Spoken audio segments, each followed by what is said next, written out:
So monitoring strategies for different devices. I've hinted on it a little bit before, but I'll go a little bit more in depth on it now.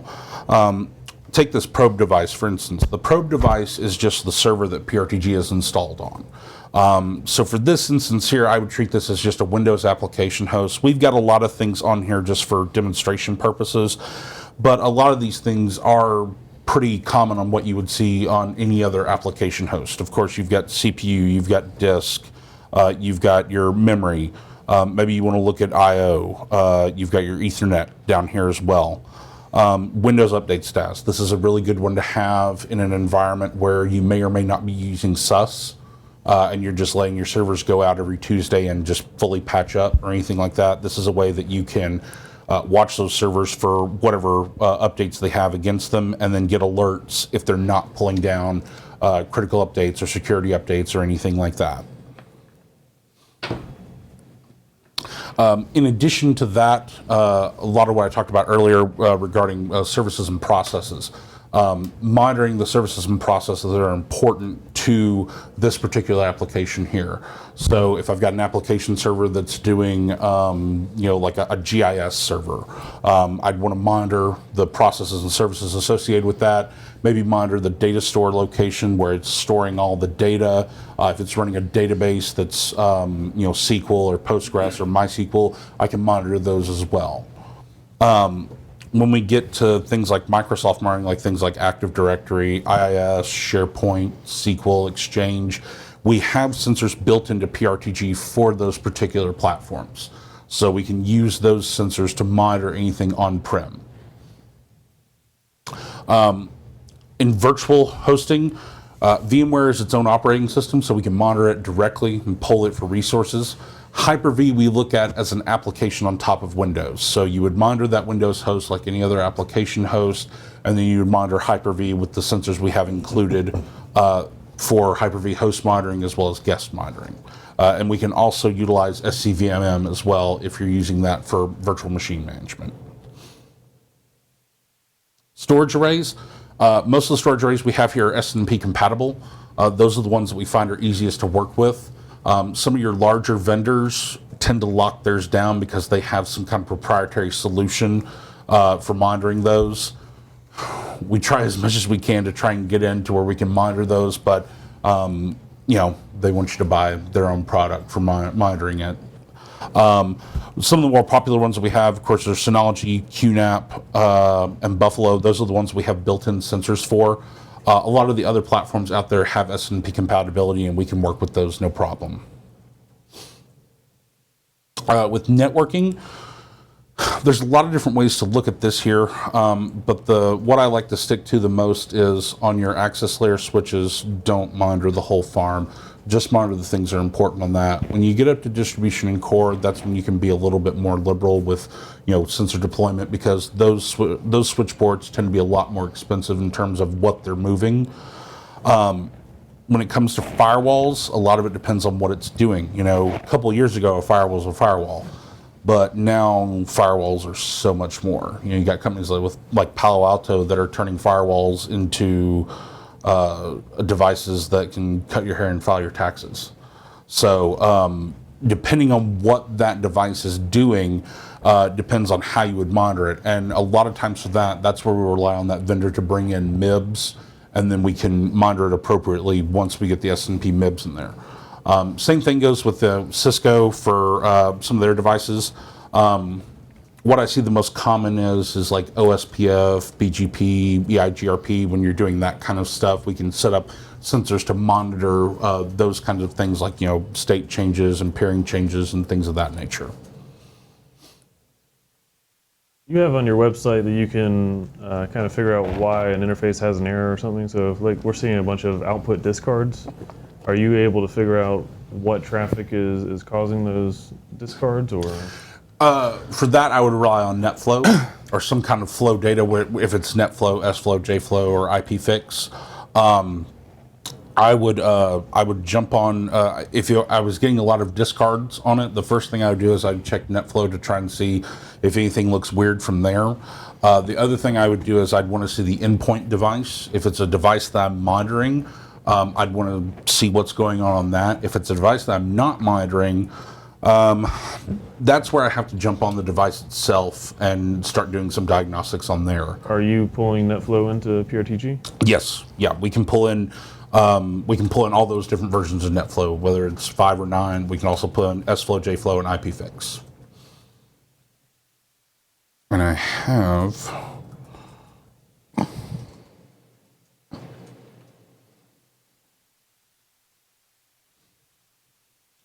So this is what a NetFlow sensor looks like in PRTG. Over here, it classifies the traffic by what kind it is and the volume of it. It does the same thing down here. This is just the data table for it. The biggest value with the NetFlow sensors, or just all flow sensors we have, are the top lists here. These 3 are the 3 generic ones you get when you first install PRTG. You get top talkers, top connections, and top protocols. Then you can add your own custom top list as well. With top talkers, you see who it was, where they went, and how much data they utilized, and then what percentage of the pie that is. By default, these run in 15-minute intervals, so it'll collect the NetFlow package for 15 minutes, it'll build the data table, build the graph, cache it to disk, and then I can always go back in time by just going over here, so I can see any period I want, all the way back to about a week. We gauge this by storage. So 10 megabytes will store about a week's worth at 15-minute intervals. So if you go up to 30 minutes, you can get 2 weeks, and so on and so forth. So the application data, are you relying on what's coming from the router, or is there an engine trying to figure out what that is in PRTG? No, we rely on the router. Okay. Yeah, and it's very so from the get-go. It looks at some of the most common protocols, like HTTP, IMAP, SSH, SNMP, all that stuff. But we are open to the standpoint where you can modify the core functionality of the flow rules. So if your environment is very heavy on SQL or very heavy on a proprietary protocol that you have for any kind of communication you're doing on your network, you can add that to the flow rules for PRTG so that it'll begin to identify that traffic for you. You can also do custom NetFlow sensors where you can define your own channels. So you could say, I want to see the amount of bandwidth being generated by everything to and from this one computer on this particular port. And then we'll go through NetFlow and we'll scrape that information out. We can tell you how busy that certain aspect of it is. I've used that to help people generate custom sensors for identifying how much like an Avaya phone system is putting on their network, because Avaya publishes all the different back-end communications to phones, like the audio, the back channels for sending data and things like that. And we set that up in NetFlow to monitor all those ports to and from the destination of their call manager, and we were able to see how much extra bandwidth the Avaya system was putting on the network. And then also too, it was really easy to see for voice how much voice traffic was as a whole, because they really didn't have a way of measuring that from anything else. So we used NetFlow to get that out. Can you set an alarm if you see certain traffic, like web traffic, take over 50%, or NetBIOS take a high utilization? Not from the top connections here, but here on these channels, you would set an alarm on a megabit per second threshold. On an app, on like a protocol, or just overall? On a protocol. Okay. So like if web traffic for one, like right now it's in the categorical. I can go in, I can break this out to see HTTP and HTTPS. Okay. So then on the HTTP traffic or the HTTPS traffic or both, I could say, let me know if this ever spikes, or let me know if this ever gets sustained above 20 megabits per second and I have a 30 megabit download. Of course, that would be kind of in depth, because I want to be monitoring my WAN port as well on my firewall and get an alert on that. But that would help, because that would kick off and then NetFlow would kick off, and I'd know instantly, oh, I've got high web usage right now. Right. And then from there, I would, if I had some kind of a web filter like a Barracuda or anything like that, I'd jump to that and see what in the world's going on. Is somebody watching Netflix, or somebody streaming media of some type, or on YouTube or something like that?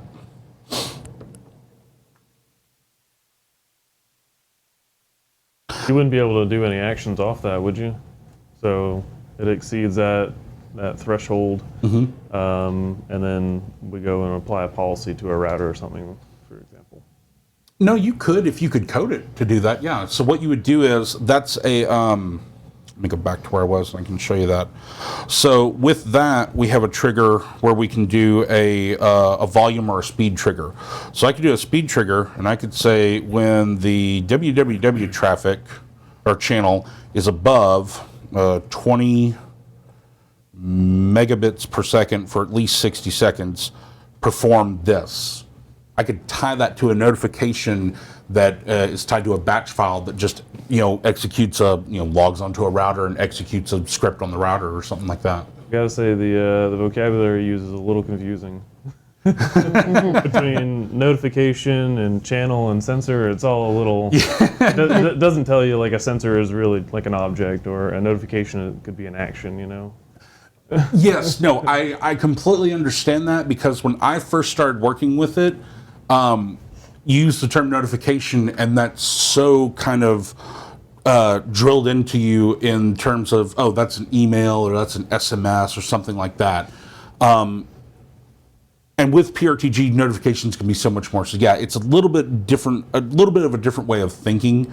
But yeah, those two things are probably the most complex things that we have in terms of being able to be reactionary. And I have a lot of customers that are actually like that, where not so much with routers or anything, but especially with PowerShell and Windows.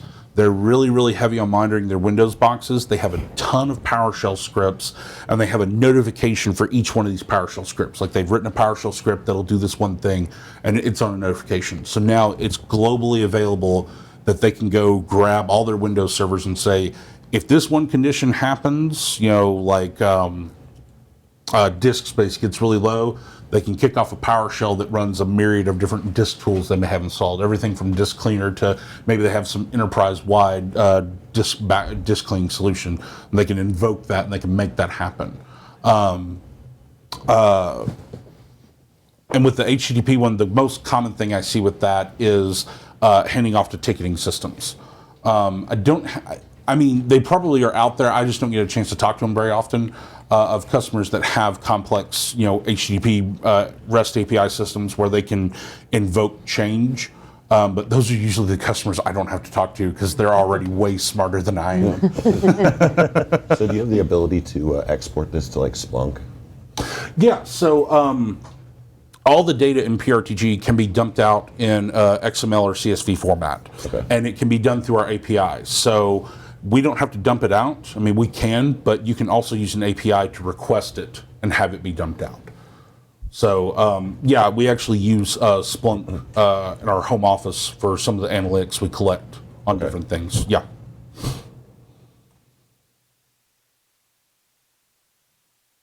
Do you have any special data from wireless controllers? Wireless controls, we rely heavily on the MIBs from the manufacturer, but I've worked with a lot of customers of Cisco, Aerohive, and Ubiquiti. The Cisco and Aerohive ones I really like.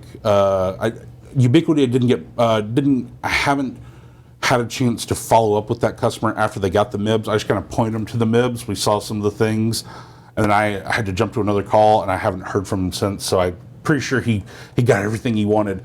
But with the Cisco one, it's really cool because we can talk to the controller and we can talk to the radios. So we can talk to the radios and we can read throughput there on both their Ethernet and radio interfaces.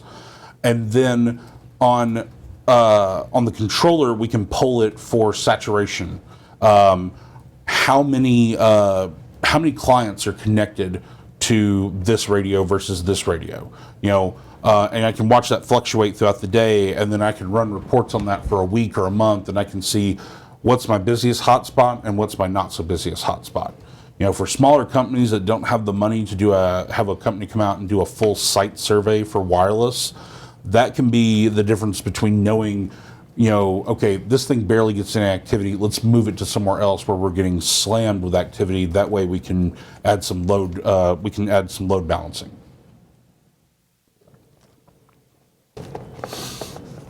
The other thing too, with Aerohive that I saw was really interesting was, I worked with a gentleman at a school district who had one of their main Aerohive systems and then a ridiculous amount of access points deployed across multiple campuses. One of the things that was cool was with the MIB, he was also able to track the software version that was installed on the access points. And that was a pretty important thing because depending on what software version they had meant that they could or could not perform certain things. So with PRTG, he was able to see real easily and in a single report all the software versions, and then he could set thresholds on that too because it came in as a string value. So he could say anything that is not this string is an error. So he could get alerts on, okay, this Thursday or this Friday, I'm telling AeroHive to push out patches to all the access points, and it has until Monday to get it all done.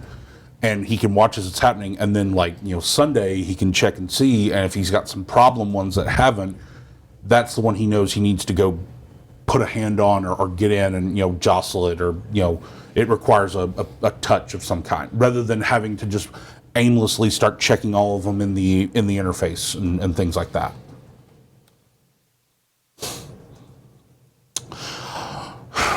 So coming up on the end here, and I do want to be able to use the echo for the reason I got it here, but I do want to hit one thing on maps and reporting real quick.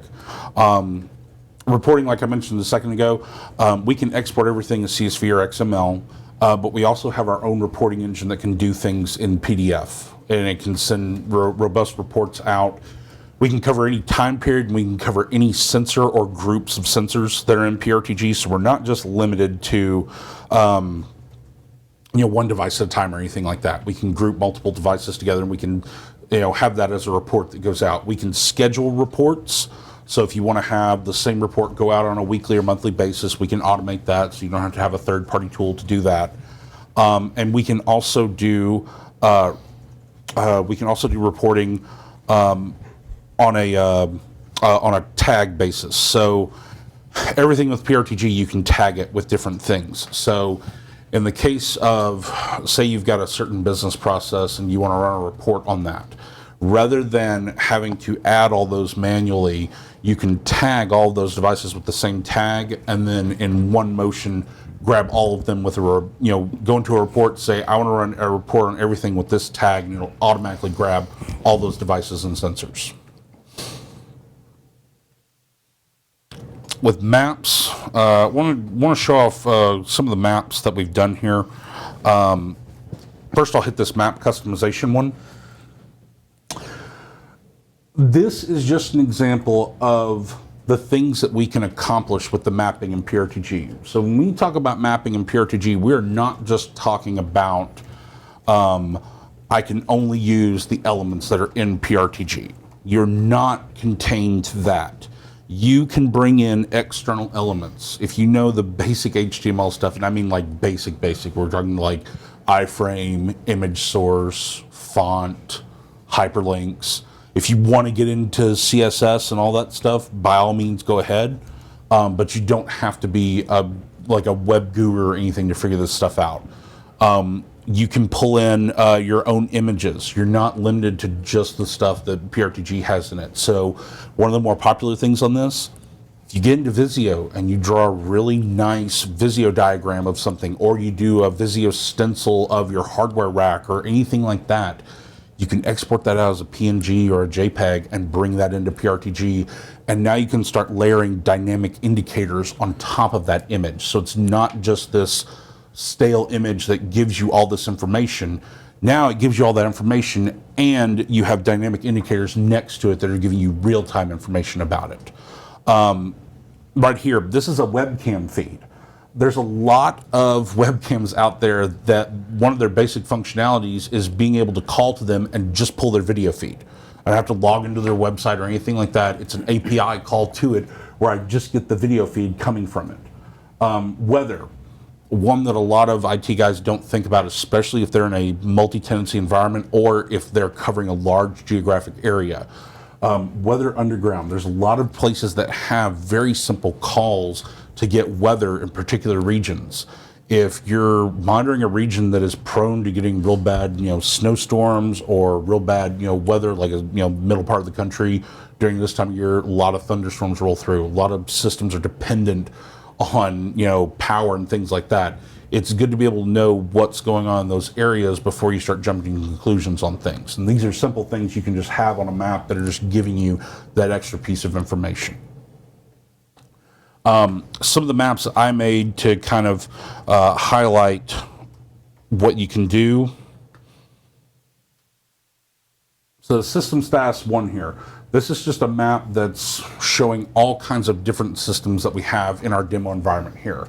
So everything from our PRTG core server to our Dell PowerEdge server, our Cisco UCS, our HP server, to all these things. And then these are all metrics I'm tracking on them.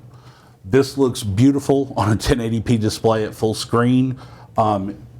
And that's a very common thing I get from a lot of users, is that they will dedicate a single 40-inch display. They'll put like a little small form factor PC on it, and it just brings up a website that has this. Because that's one of the other things you can do too, is that you can link to that with no PRTG interface, and you get this. So having this, not overscanned on this TV, but having this on a wall in an environment, and it has the built-in function of auto refreshing. So you don't have to refresh it. The page will do that for you automatically. And you can also do multiple maps, and they'll do in a rotation. So if I had this, I've got another one just like it. Maybe I've got one on my storage arrays. Maybe I've got one for my network architecture. I can have it rotate through those all day. Could you do something similar, but instead of having so much information on the screen, just make it a more of a, Absolutely. this one's just green, Yes. everything's good. The executive overview. We call it the dashboard. C-level map. Yes, yes. Absolutely. Company logo is the biggest thing on the screen, and then there's 3 lights. Your internet's up, your email is working, and the this one other thing is good. Stock price. Exactly. Absolutely. An API call out that pulls the current stock price, and it's always green no matter what. We don't set a threshold on it. You said you could do dynamic overlays. So like if I had the weather map up and I had an office in Boston and they had a huge snowstorm, power went out, that one went yellow, I could click on that. That would bring up a rack diagram and then tell me the servers that are down in there. Is that kind of the depth that Yes. Yes. You could do that in terms of, I'm trying to think on how the coding would be for it, but essentially the way the maps work is you can inject your own HTML before or after. And I'm glad you brought that up, because I do have a map that does that, this HQ rack here. It's not as involved as I would like it to be. I still need to work on this a little bit, but basically what we did is we drew out this rack in Visio, and now over on the side here we've just put simple descriptions for what it is, so I can see the name of the device and IP address, and then I've got links to PRTG on what's going on with them. I really need to make this a lot more robust, but it's that the same rule applies where if I had a weather map, like I've got a, let me see, do I have one? Try this global WAN here and see. No, let me see the other one. Although I like that one. Yeah. I think this one uses the Netamos. Yeah. It's or no. So right here, this is the geomap that PRTG uses. So every device you put in PRTG, you can add a location to it. It's a field that we populate. That you can either have it inherit or you can specify it. You can be as macro as saying this is in Boston, Massachusetts, or you can go all the way down to giving a latitude and longitude if you've got it. We'll take anything like that. Then we populate on this map here. You can, the default is Nokia Maps. You can also use Google Maps, but you have to get an API from them, or an API key from them. And then we populate it on the map wherever they are. And we will always zoom to the tightest that we can keep on it. So if it's just in like the New England area, it would be way zoomed in on the New England area. And then like what we've got here, you could have a little weather map here, or if you're really good at the API calls and stuff like that, you can get some weather services that'll give you the radar stuff as just an API call, as an object that you can get. I'm not that versed on HTML or API calls on that, But that's some of the things you can do with it. The other nice thing I like about this, I've got a customer who has a lot of users abroad throughout the U.S. working, and he's sent them a router and a phone, and the router has PoE on it. That way, they have a internal extension phone at their home office. But he's monitoring those routers, and he's put location tags on all of them with just the city they live in. So now, when he's got his map up, he has a map, and it's the whole U.S., and he's got little dots for all of his people working abroad, and he's set thresholds on things like ping time, maybe a few things on SNMP on the actual router itself because it has an SNMP stack. And then he can see if they're experiencing issues. And then he's got things layered on top of the map too, like here, he's got some a sunburst and a few other things. So it's a really good looking map. It's a really, really great way of being able to visualize your information. The last company I worked for was the first company I ever had PRTG. And once I realized what you could do with maps, I went crazy with them because being able to visualize your data in real time is a game changer. Gives you back the time to the stuff you want to work on. And if anyone's ever worked in IT for any period of time, you know that there's the list of stuff you have to do, and there's a list of stuff you want to do. And you always want to do the more stuff that you want to do more than you have to do. Okay, so the last thing I'll do here is our CEO, who still likes to code, got a little crazy with the Amazon Alexa API. So let me make sure this speaker is still paired to the Alexa. Are you gonna Now connected to coolest speaker. Okay. Alexa, ask PRTG how my network's doing. 1,141 sensors are up. There are 13 errors and 3 acknowledged errors. 17 sensors are exhibiting unusual behavior and 40 are in warning state. In addition, there are 167 paused sensors and 4 unknown sensors. We have a full write-up on our website on how to integrate that skill with your existing Alexa. As of May of this year, Amazon is still dangling push notifications to Echoes. So in the future, not only will you be able to ask your Alexa, how's PRTG doing, but you'll be able to get alerts from Alexa if you so chose, to have her bother you in the middle of the day saying something's going on.